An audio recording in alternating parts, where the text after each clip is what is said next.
So in this first week of the Trump presidency, we continue to go down the list of executive actions that he's taken as Trump has taken office. We're going to talk in this video about the ones that pertain to energy and the environment. Obviously, Trump campaigned on drill, baby, drill, the idea that he was going to completely unleash the energy sector by getting rid of federal regulations on oil and gas drilling. And so he's already started to do that. He first withdrew the U.S. from the Paris Climate Accords, which is completely expected. That was totally expected. Did that in his first term as well. President Biden re-entered them, but he's just kind of making a statement that I don't care about the climate crisis, which is obviously frustrating, but it's so frustrating. Expected. It's so frightening, but expected. Yes. Right. So it's kind of boring. He declared a national energy emergency. This pisses me off, dude. This makes me mad.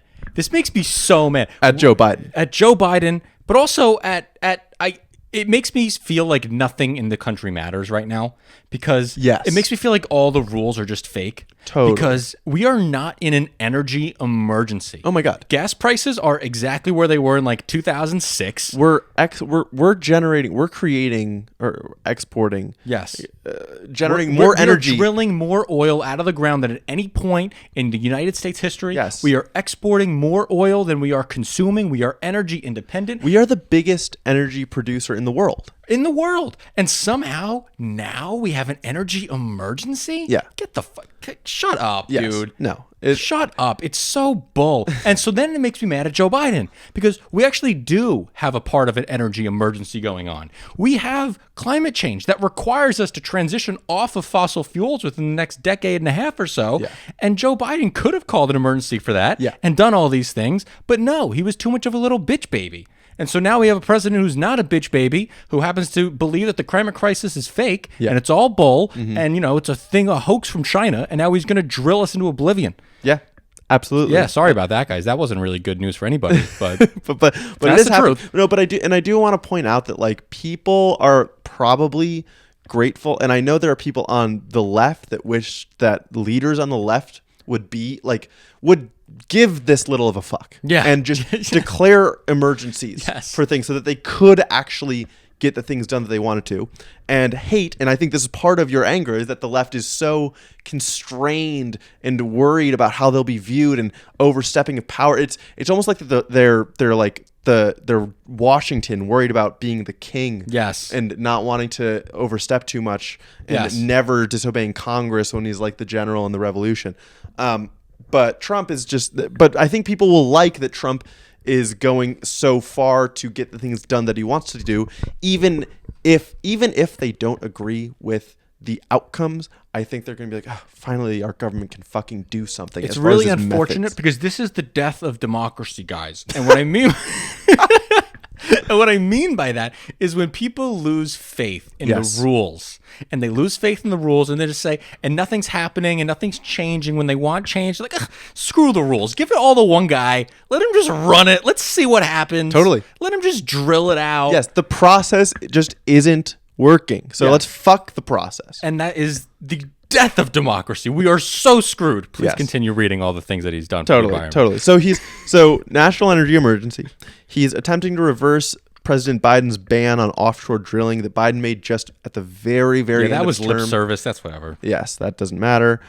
He began to repeal Biden-era regulations on tailpipe This emissions. is so devastating. This one sucks.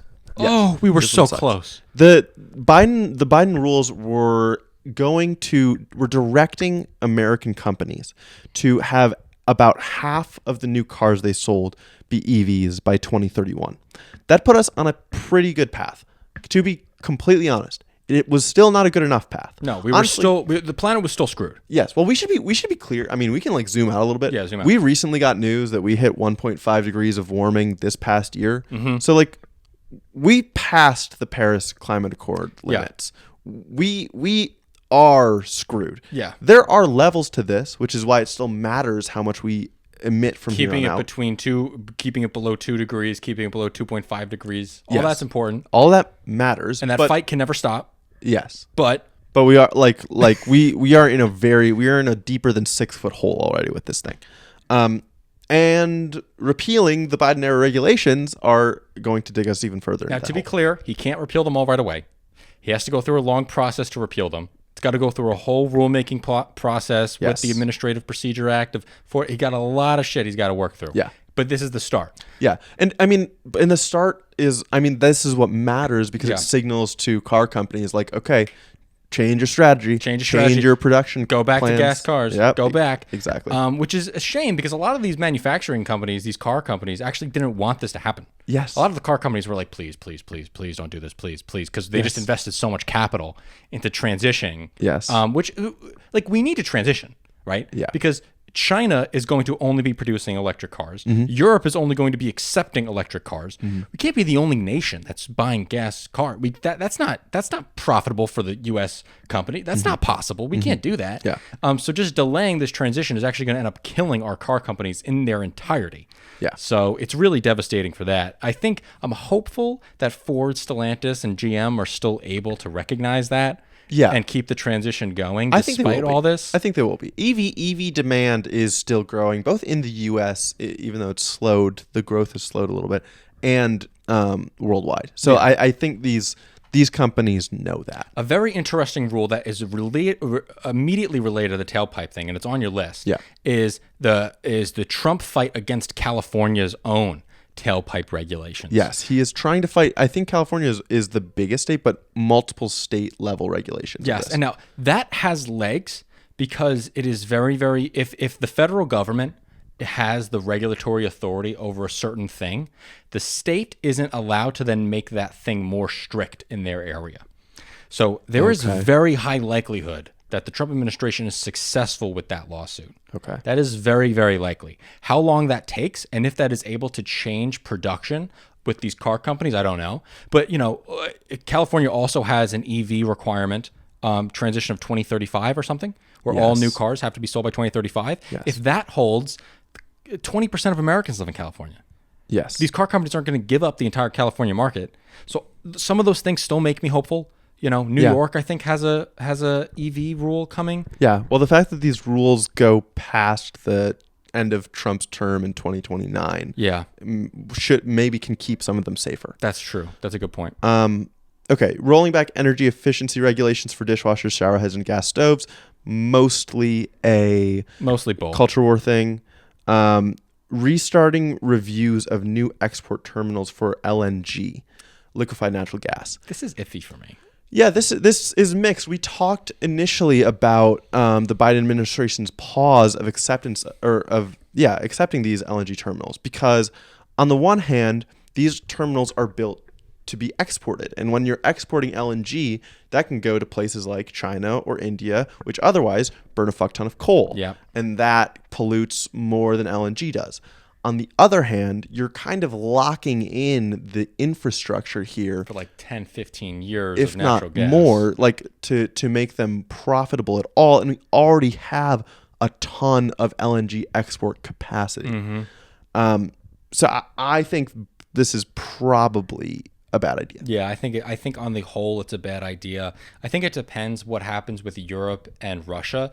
I think if we do our LNG, liquefied natural gas exporting to Europe, and that's able to fuel the Ukraine war for more years to fight back against Russia's aggression, like I'm cool with that.